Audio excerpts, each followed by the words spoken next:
느헤미야서 7장 1절에서 4절의 말씀을 통해서 함께 말씀을 나누기를 원하는데요. 와서 보니까 회복해 봄? 예. 오늘 그 제목이 세움받은 그리스도인인데 제목으로 봐서는 전혀 상관이 없는 것 같아요. 내용으로는 제가 잘 준비했다라는 생각을 했습니다.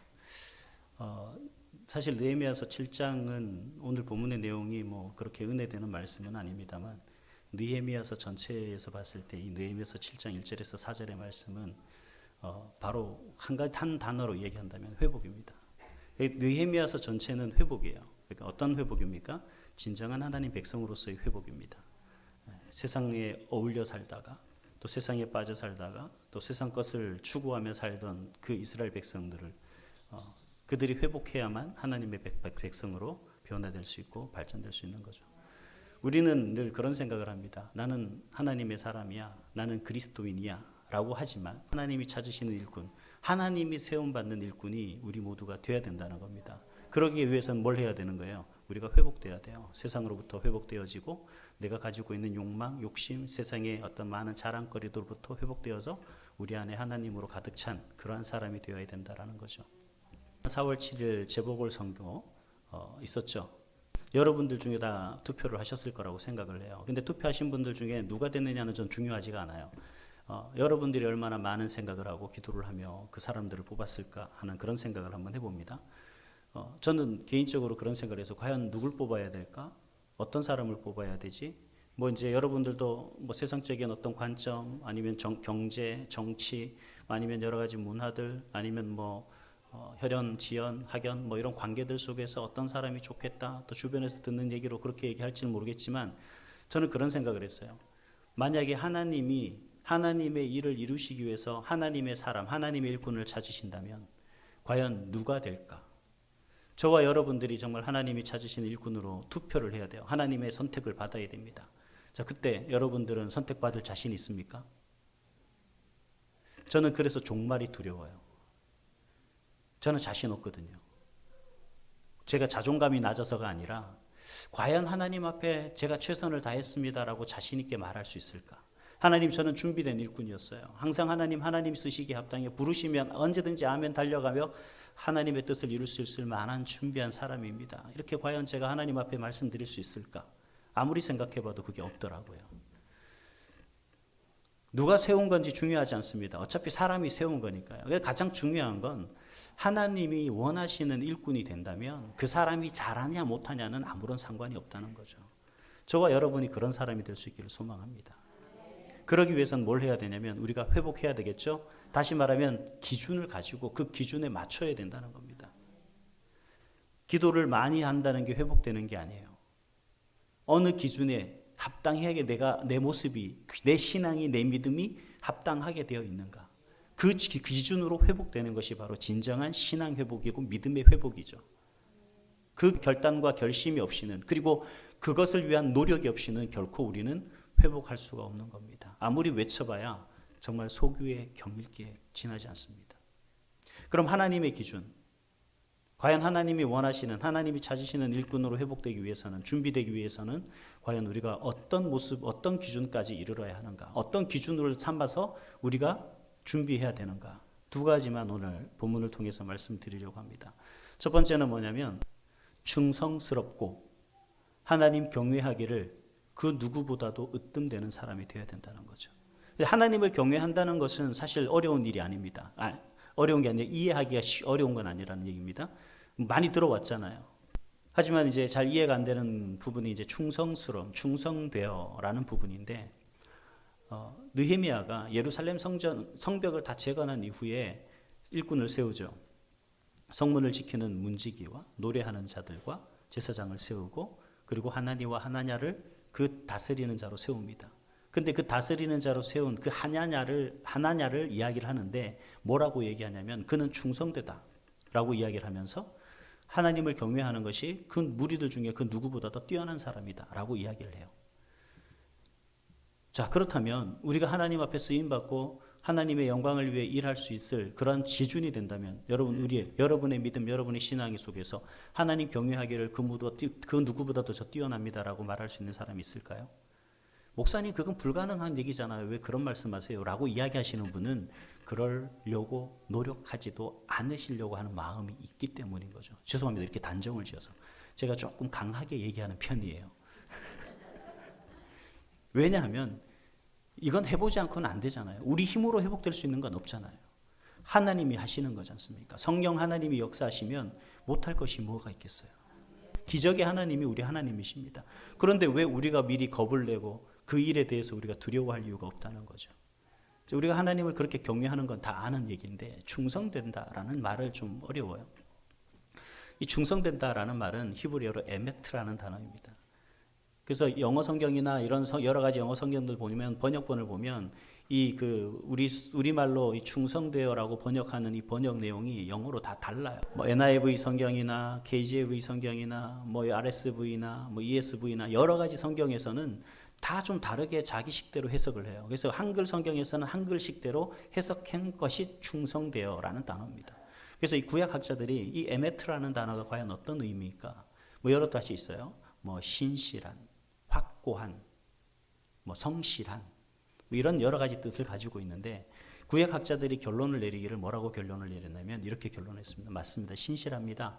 신실함을 의미하고 확고함을 의미하고 성실함을 의미합니다. 하지만 그가 누구에 대해서 확고하냐, 누구에 대해서 신실하냐가 분명 의미를 가지고 있는 단어가 바로 이 에메트라는 단어입니다. 다시 말하면 이 에메트라는 단어는 이 하나님 앞에 충성되어야 되겠죠. 근데 하나님 앞에 충성되는데 무엇이 충성되는 거예요? 여러분 어떤 게 충성이라는 겁니까? 구약학자들의 얘기에 의하면 이 충성은 바로 이런 거죠. 하나님을 향한 믿음이 확고해서 그 어떤 것에도 유혹되지 않는 그러한 모습, 이것이 바로 충성입니다. 여러분 그 중국의 만리장성 모르시는 분 계시지 않죠? 다 아시죠? 만리장성 누가 만들었어요?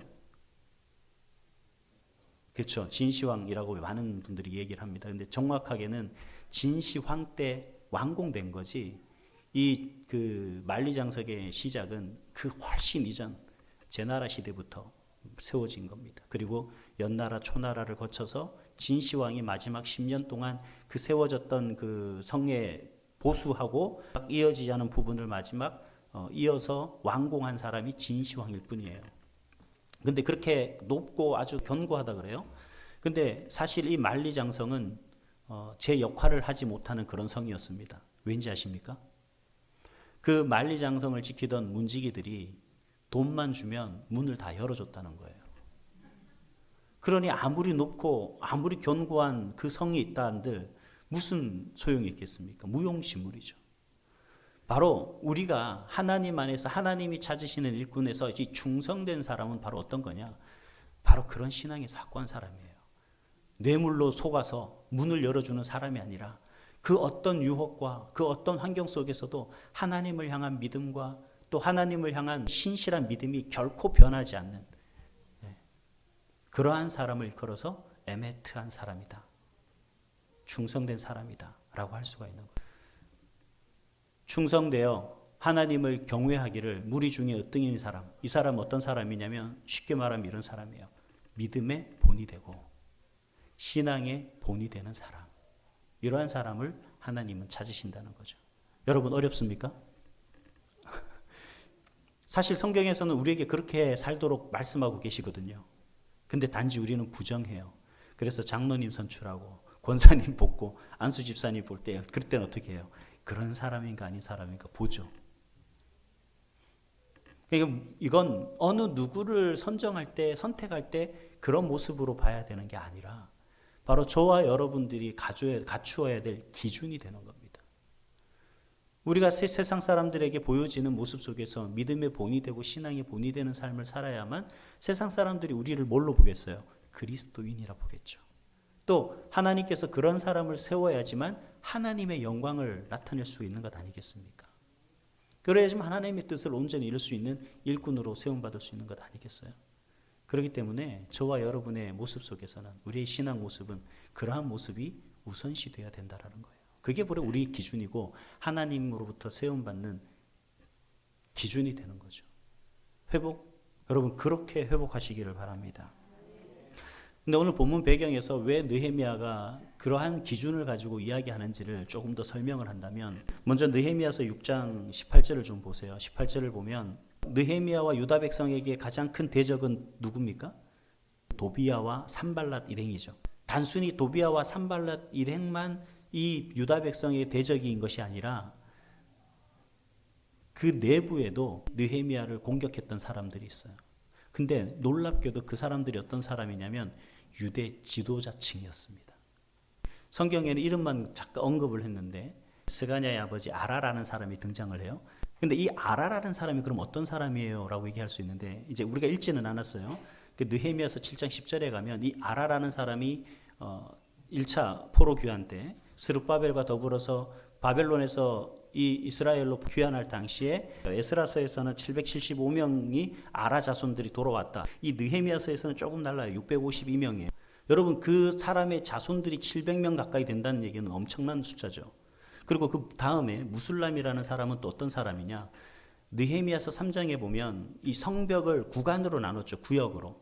한 구역씩 맡았는데 두 구역을 맡아서 진행했던 사람이 있어요. 그 사람이 누구냐면 바로 이 무슬람이라는 사람이에요. 보세요. 어렵고 힘든 상황 속에서 성벽을 건축하는 것 자체가 힘든 일입니다. 이게 쉬운 일이 아니에요. 근데 무려 두 구역이나 맡아서 그 성벽 재건 공사를 감당했다는 건 그 사람이 그만한 재력도 있을 것이고, 그렇죠? 또 그만한 능력도 있을 것이고, 또 그로 인해서 많은 사람들에게 칭송도 받을 만한 그런 사람이라는 거죠. 근데 그 사람과 누가 결탁됐다고요? 도비야와 결탁이 됐다는 겁니다. 느헤미야서를 읽으면 여러분, 그 도비야가 얼마나 그 느헤미야를 공격하면서 그 예루살렘 성벽 재건하는 걸 방해를 많이 합니까? 말도 안 되는 방해를 합니다. 그리고 그런 도비야와 결탁한 사람들이 느헤미야서 6장 30절에 가면 뭐라고 얘기하냐면 계속해서 느헤미야에게 그 도비야는 나쁜 사람이 아니다. 도비야가 얼마나 착한 사람인지 아느냐. 그런 얘기를 하죠. 그렇게 얘기했다고 그래요. 그리고 도비야는 편지로 계속해서 느헤미야를 두렵게 했다라고 이야기를 합니다. 특히 에스라서 10장을 보면 학자 에스라가 이스라엘 백성들이 바벨론으로부터 포로로 귀환했을 때 이 이방 여인들과 결혼한 유대인들에게 뭐라고 얘기했냐면 종교 개혁을 얘기했죠. 그러면서 이방 여인과 결혼한 사람들, 그 이방 여인들은 고향으로 다 돌려보내도록 그렇게 조치를 합니다. 그때 유다 백성들 모두가 뭐라고 대답했냐면 그렇게 하겠다라고 했어요. 근데 그때가 주전 458년이었거든요. 지금 예루살렘 성벽이 재건되고 완공되는 때가 보통 444년으로 봅니다. 그러면 14년밖에 지나지 않았지만 그 14년 동안 뭐가 변했어요? 그때 그렇게 결심하고 신앙의 회복을 약속하고 자신들이 하나님 백성으로 거듭나겠습니다 하고 약속했던 그 결단이 14년 만에 또 다시 물거품된 거죠. 여전히 그들은 이방 사람들과 혼인을 한 상황에서 하나님의 백성으로 회복되기보다는 여전히 어떤 모습을 보이고 있습니까? 이방 사람과 결탁해서 자신의 어떤 이득을 취하고 자신의 권리를 누리고 살아가고 있는 모습을 보인다는 거죠. 그래서 느헤미야는 그러한 백성들 가운데 어떤 사람을 뽑은 거예요. 그야말로 하나님 앞에 믿음의 본이 되고 신앙의 본이 되는 사람을 세워서 그 사람들의 본이 되는 그 모습을 통하여 하나님의 성전이, 하나님의 성이, 이 거룩한 성이 온전히 세워져 가기를 원했다는 겁니다. 여러분, 이 교회가 온전히 서기를 원하십니까? 여러분이 일꾼 돼야겠죠? 어떤 일꾼이 돼야 되겠습니까? 하나님이 원하시는 사람은 바로 하나님이 찾으시는 사람은 하나니와 하나냐 같은 사람인 거예요. 충성되어 하나님을 경외함에 으뜸이 되고자 하는 사람, 믿음의 본이 되는 사람, 신앙의 본이 되는 사람. 우리가 그렇게 준비해야만 하나님이 우리를 세우시고 우리를 사용할 줄 믿습니다.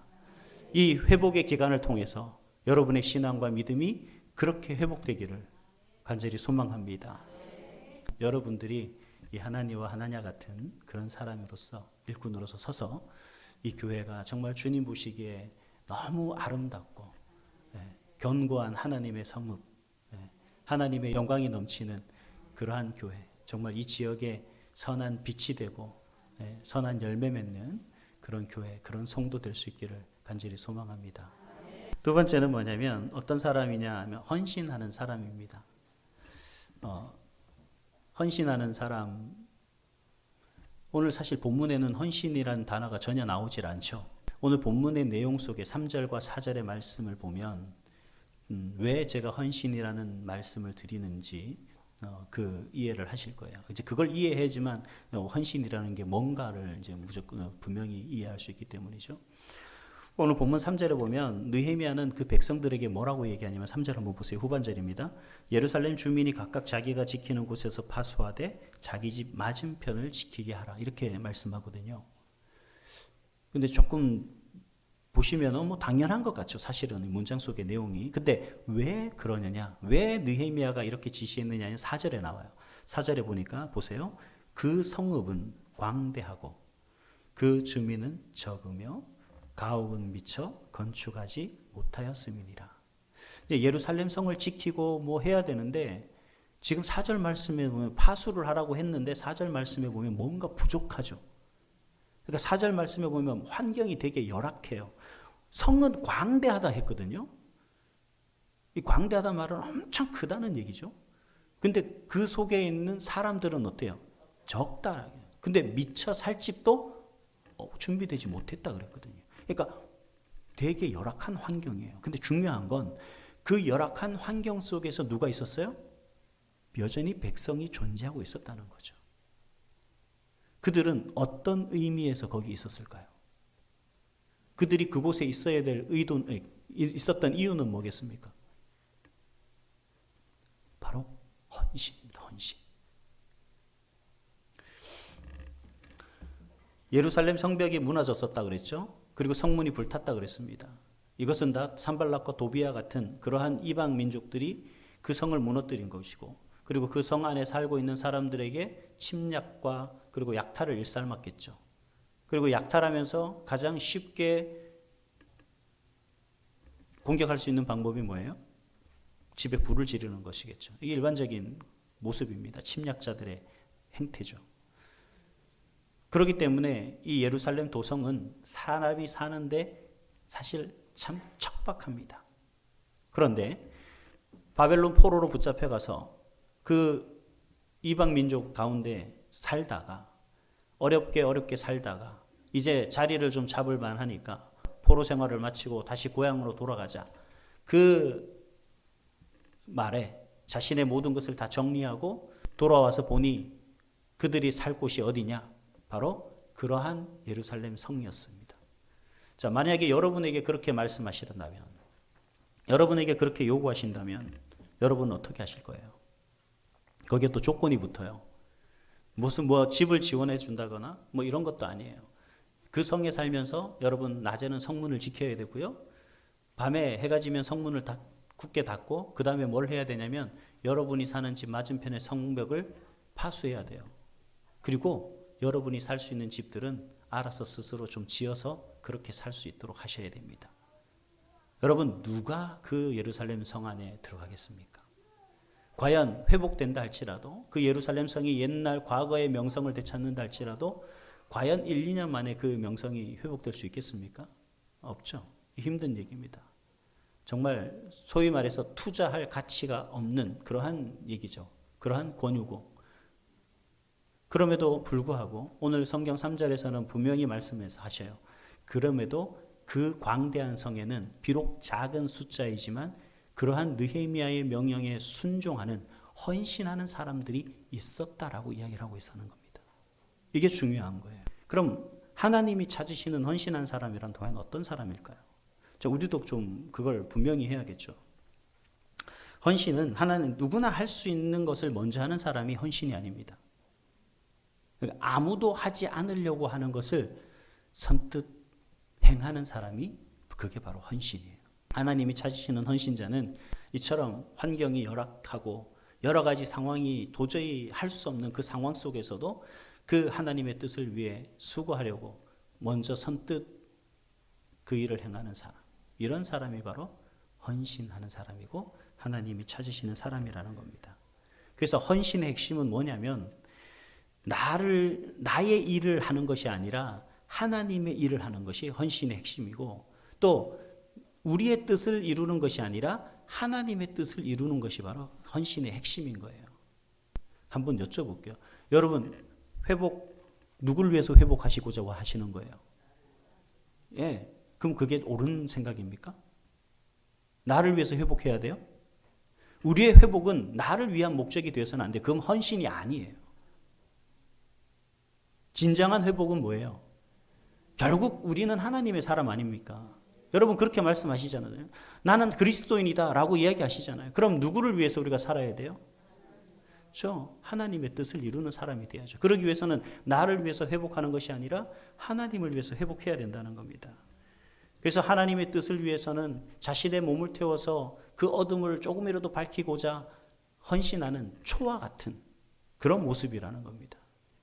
그렇다고 하나님이 여러분에게 무조건 그러한 헌신을 강요하시는 분이다? 하나님은 그렇게 말씀하지 않으시죠. 결코 하나님은 그런 분은 아니십니다.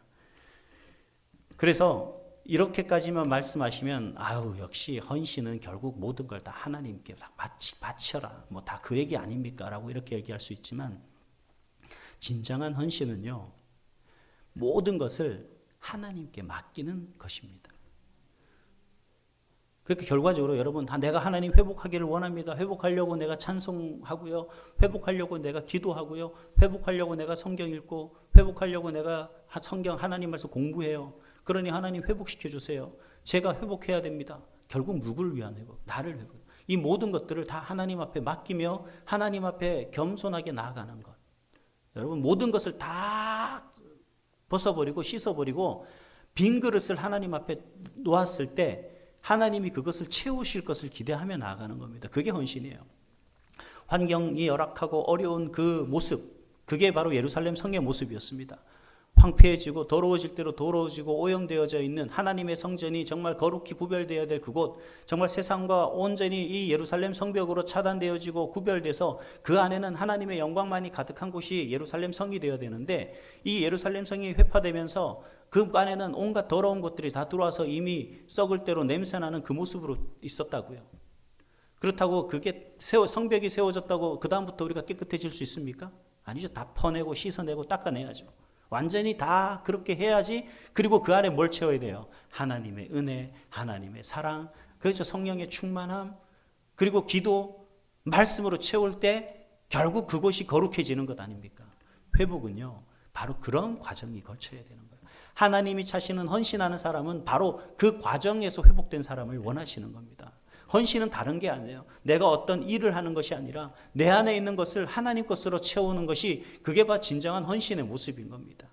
헌신자는 그래서 더러운 일, 어려운 일 구별하지 않습니다. 그게 바로 하나님이 찾으시는 사람이라는 거죠.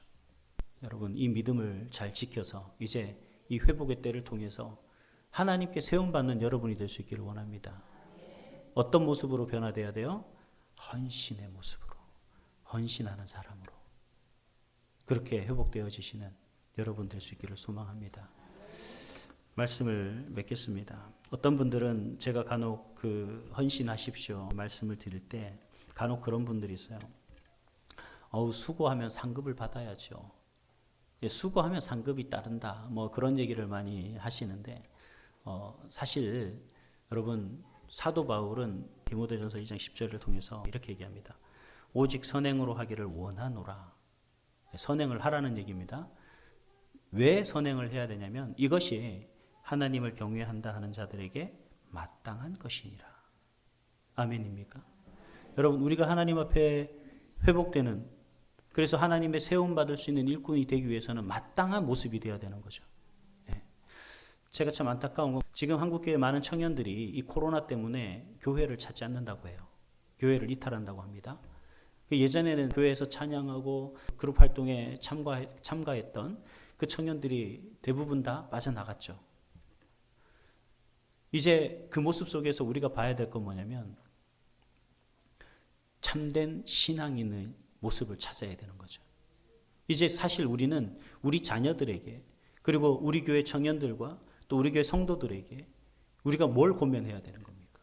진정한 신앙인의 자세와 신앙인의 모습을 이제는 가르치고 권면할 때라고 생각합니다. 이제는 믿지 않는 자들에게만 복음을 전해야 되고 그 복음을 일깨워서 그들이 하나님의 사람으로 세우는 것이 아니라 이젠 정말 교회를 떠나서 이 세상에 방황하는 그 사람들에게 진정한 복음이 뭔지 신앙이 뭔지 믿음이 뭔지 보여줘야 될 때예요. 그렇게 쓰임받기 위해서는 어떻게 됩니까? 하나님이 세움받는 사람이 돼야 되죠.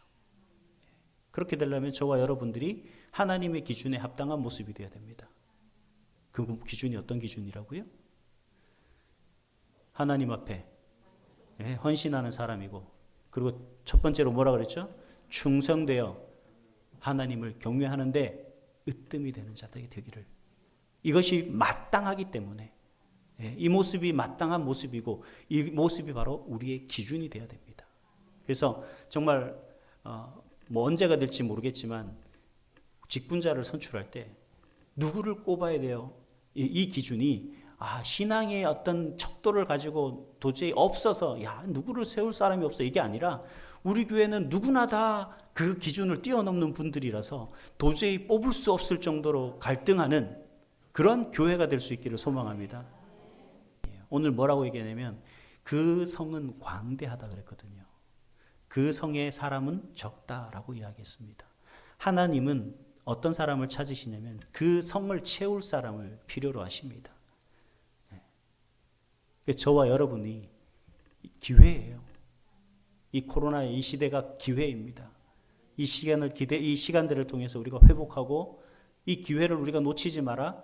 정말 하나님의 그 도성, 거룩한 도성을 채울 수 있는 그러한 천국 시민 될 수 있기를 간절히 소망합니다.